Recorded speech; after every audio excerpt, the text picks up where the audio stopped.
y'all? My name is Eric Jordan. I'm Anthony Sellers. And this is Browns in Our Blood.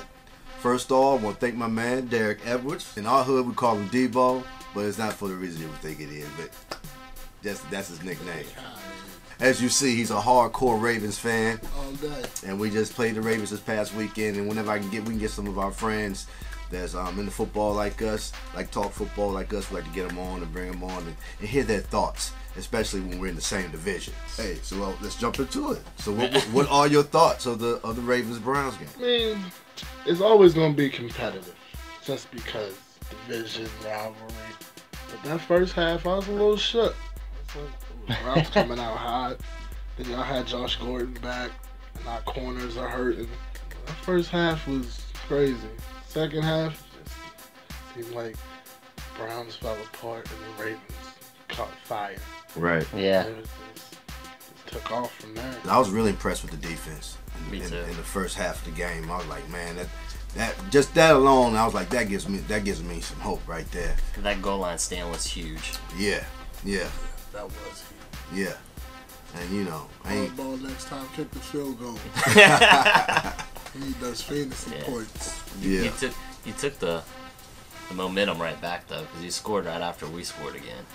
Like we had that stop, then we scored that touchdown, then you guys came right back and scored.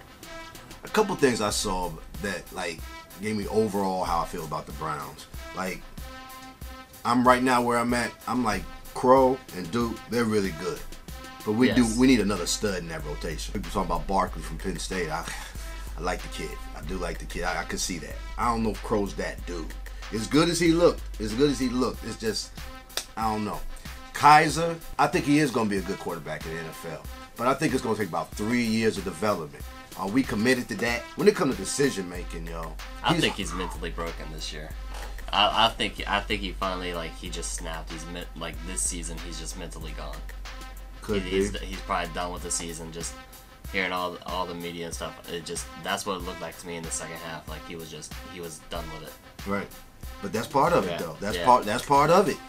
You know, if you got what it takes to do what you got to do in this league, you got to be able to weather that, and you definitely got. I mean, this is 3 games in a row. The same kind of mistakes, throwing the ball when you shouldn't, just throw the ball out of bounds, stuff like that. That end zone, we in the end zone. You can't stay back in that pocket like that. The minute he see a lane goes open, your inexperience right now, you should know. And you saw Deshaun Watson got that like in 3 weeks. He saw it. Okay, as soon as the lane go. Because if I run, it makes this defense have to think a whole different kind of way. It makes everything open up if I run. I think he's scared to run. Think so? You see all these young quarterbacks, they come in, they start running, they get hit. And they get hurt, and then they're never the same. And then these coaches, they try and turn running quarterbacks into pocket passers. Yeah. And that happens too. So you're sitting in practice all week, and your coaches, I need you to sit in the pocket. I need you to do more out the pocket. And then y'all got the new guy come in, talking about, we need a quarterback.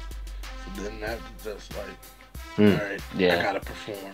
I got to show him I'm just not a runner. If it's based off that, if it's based off Kizer being a pocket quarterback, then he ain't it. I'm sorry. I'm on Kizer because he looked like he got a body like Cam. And I want him to kind of play like Cam. That's why I was saying last week about Kizer and Winston. They play similar to me. Because they sit back there and they try to make that big play on the pass. When sometimes they just need to run the damn ball. Well, James did a good job of that last night. But, you know, he ran the ball a lot. Made things open up for him. Crowell, too, though. I mean, like, Crowell had that 60-yard run. He got the ball 2 times after that. Yeah. And that was in the second quarter, like halfway through the second quarter that he made that run. So what happened that he can't be on the field? That's a doghouse type thing. I think they pretty much know Crowell ain't going to be the man. And they're just like, all right, we're going to already look past him. Let's see what Duke Johnson got. Let's see if we can develop the chemistry with him and Kizer. Hey, Crow would be dope if he was coming off, off the bench. Yeah, and like to your point, how you said that they have a good, combination with Javorius Allen and Alex Collins. For this game, they combined for 25 carries. Crow and Duke only combined for 12. I think they abandoned the run too much. That's a good point. So, this next one actually, question came from Twitter from a friend named Marcus Robinson. Showing Mad Love is his Twitter handle. Show mad love. Show mad love. Asked, who would we rather have as a head coach? Marvin Lewis, Jeff Fisher, or Hugh Jackson? First off, take Jeff Fisher out of there. I don't know why you even put him in there, man. Hugh. Out of that 3, Hugh. I want Hugh out of that 3. I want to hear the reasons for these two. I need swayed a little bit, guys. Well, Marvin for me is a sentimental pick because that's when we won our first Super Bowl. He was the defense coordinator. Had the greatest defense to probably ever touch the football field. Well, my reason for Hugh is I think Hugh's a player's coach, and I think Hugh's figuring it out. I think Hugh's the future. Where Marvin Lewis, I think he's got to learn how the future works. I think he's a good leader of men, though. I think Marvin Lewis is a good leader of men. He's been the coach for 15 seasons. But Hugh was the disciple of that. You know what I'm saying? Hugh learned from Marvin. So I think Hugh is the new improved Marvin. I want the new improved Marvin, so I will go with Hugh. If you go by numbers and stuff, I decided to look at it from that perspective. In 3 seasons, Hugh Jackson, 3 full seasons as a coach, he's 9-37. Marvin Lewis is 27-21 with a playoff appearance. Now, granted, in Cincinnati, Marvin Lewis gets to the playoffs and then perennially loses in the playoffs. Yeah. He hasn't had 1 win in the playoffs. Hey, but I take that. Where I'm at right now as a Browns fan, I take that in a heartbeat. Yeah. That'd be the Super Bowl, baby. I'm interchanged between both of them. I think with what we have set up, I kind of agree with keeping Hugh. Just because to show a little bit of stability within the organization at some point, you have to do that. What about bringing Lewis on staff, though?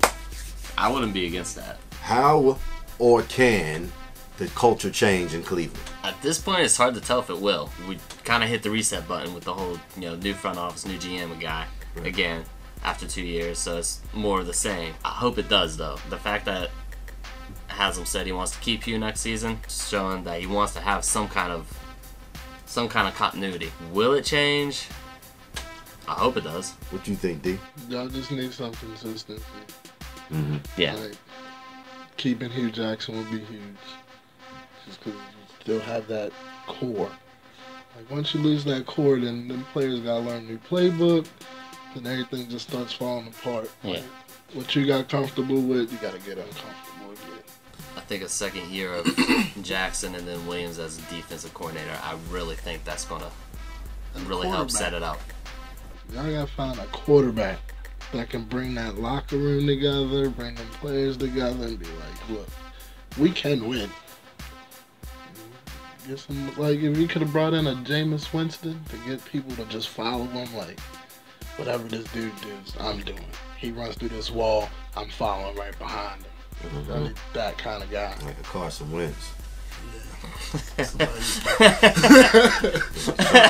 Deshaun Watson. Yeah.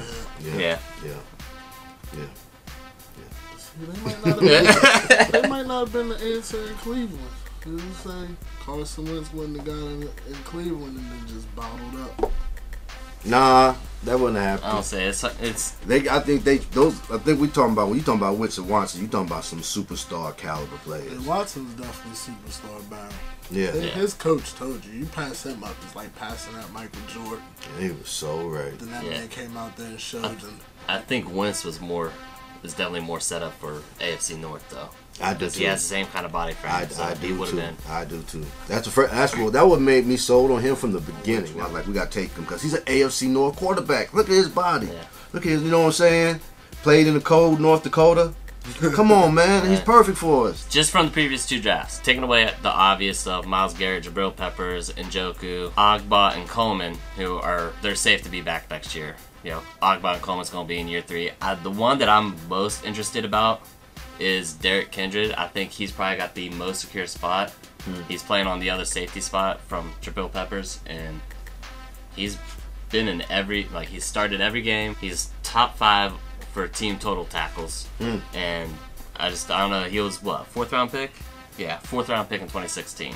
So I don't know, his tenacity and the way he plays. I'm really, really thinking he's going to be one of the most secure spots, along with Spencer Django, just because he can play along the line, like anywhere along the line. Right. So, and having Joe Thomas back will help put him just back in a reserve spot. For me, it's Schubert. Yeah. Schubert is... He played his way into it for sure. Yeah. And, I mean, to me, he's kind of like... He kind of defines us. You know what I'm saying? Mm-hmm. Like, you know, you look at Garrett, it's just, you know, you're looking at raw talent. You know, and he'll look like that in any uniform. You know what I'm saying? When you see Schubert, to me, it just says Browns, man. It's just like, you know, our history and just hard nose and AFC North football. I like Schubert. Yeah, he makes a lot of plays. A lot of plays. He's contagious, too. He's contagious. A kind of kid that doesn't seem like he take no downs off. You know what I'm saying? He plays every play. And I think that kind of play rubs off on people. Well, who you like out the squad in the last 2 picks? The last 2 years out of our picks? I mean, that Deshone Kizer pick, that was pretty good. You like the Kizer? You like the Kizer pick? Yeah, I mean, if y'all can keep him like playing, like let him get comfortable, I think y'all got yourself a quarterback. So, do you think we should draft a quarterback this year? You should definitely draft one because you're gonna need that kind of pressure.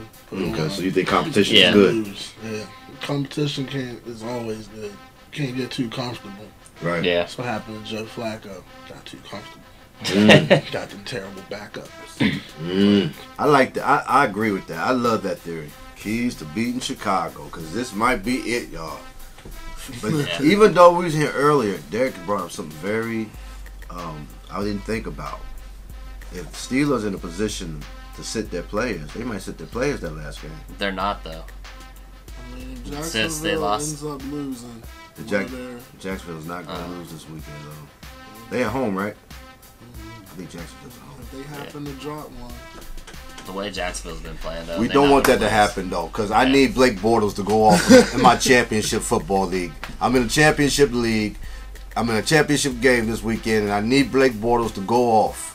So that's not going to happen. I hope he fails. So if that happens, that scenario happens, that means that they won't rest the players because they'll need to win. Yeah. If Jacksonville wins, I don't think they want to go to Jacksonville or Foxborough. Right. Considering how Jacksonville ran up in Pittsburgh and handled business.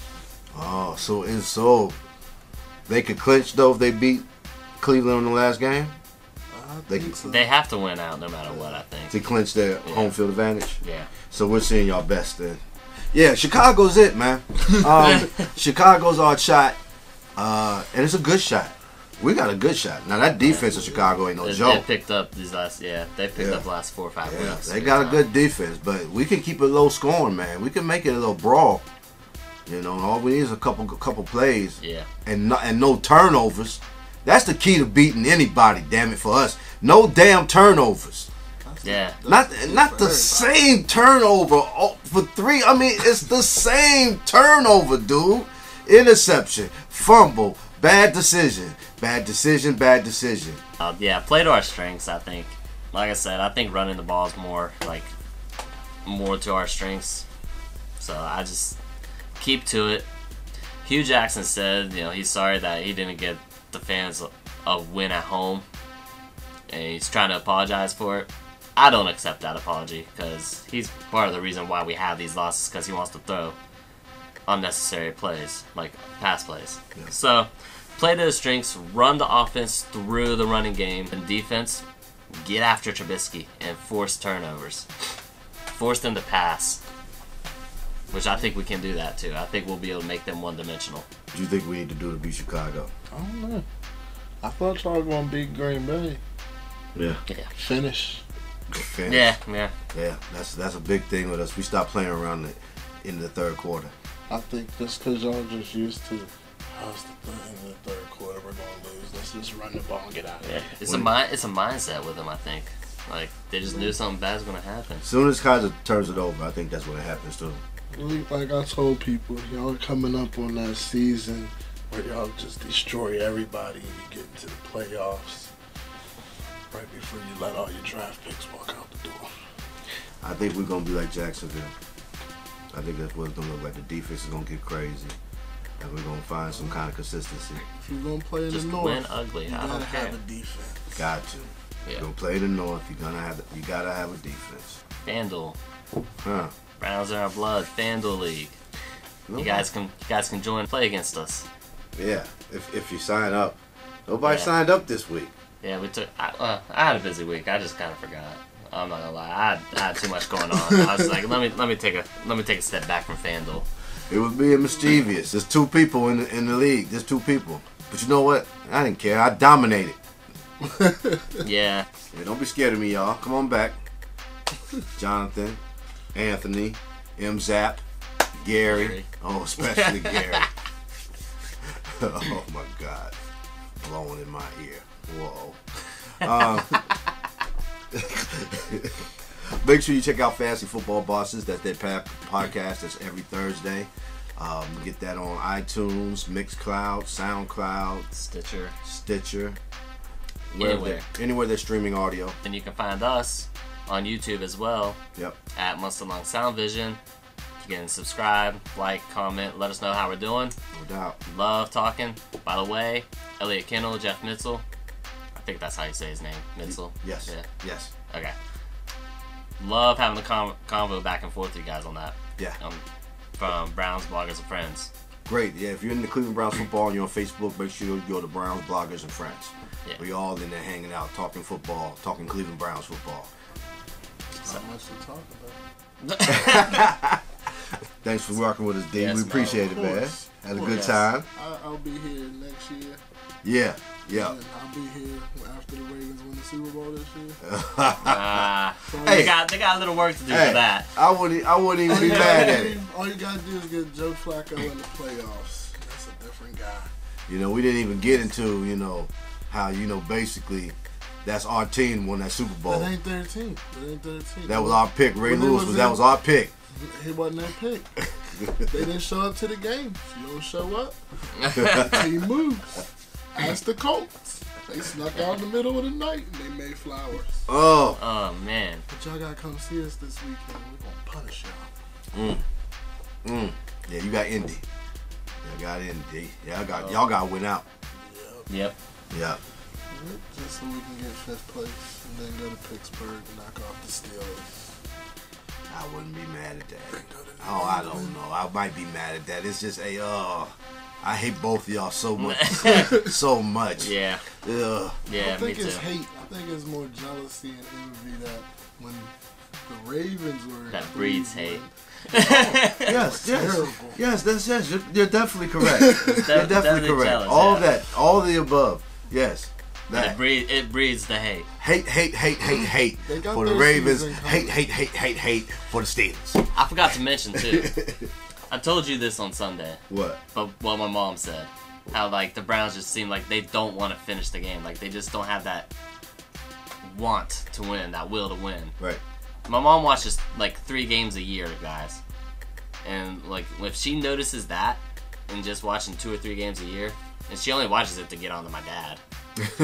So, I mean, if she's noticing it, imagine us talking about it in just different ways. We're tiptoeing around it. Yeah. Hey, man, we're good, man. We're good. Our defense is young, and then we got a foundation there with defense. We got a little foundation with offense, small, but it's there. And we got a bunch of picks. And we got someone who can evaluate talent. Man, we're going in the right direction. We'll be fine. We'll be fine. And Josh Gordon's back. And we need to keep him. He needs to go to Baltimore.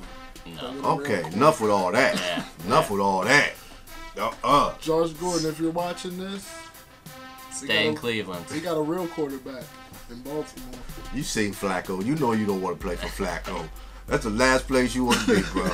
But stay with these youngins. We're gonna get you a real gunslinger. We're gonna get you a real gunslinger, Flash.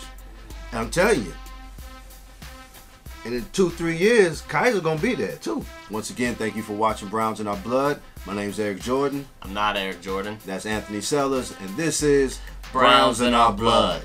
Here we go, Brownies. Beat the Bears. This is time for it. We got it. 2-14. Here it comes. 2-14.